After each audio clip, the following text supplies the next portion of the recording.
আচলতে ভালকৈ ভাবি চালে আমি মানুহবোৰ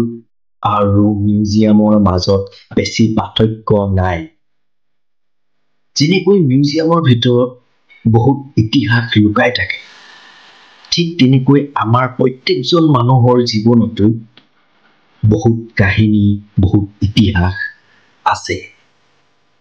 ঠিক যেনেকৈ মিউজিয়ামৰ ভিতৰত যিমান ইতিহাস আছে সেইবোৰ আমি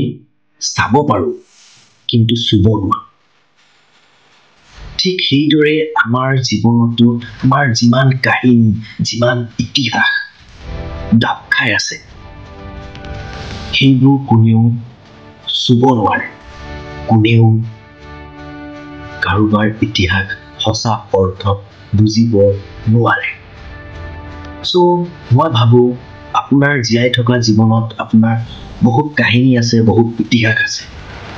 সেইবোৰ আমি জীয়াই থকা সময়ত এডজাষ্ট কৰি চলিব লাগিব যোনদিনাখন আপুনি এডজাষ্ট কৰি চলিব পাৰিব আপুনি হাঁহি থাকিব আৰু সুখী থাকিব আৰু মই দিয়া মেছেজটো আপোনাৰ অন্তৰত সদায় সেট থাকিব ধন্যবাদ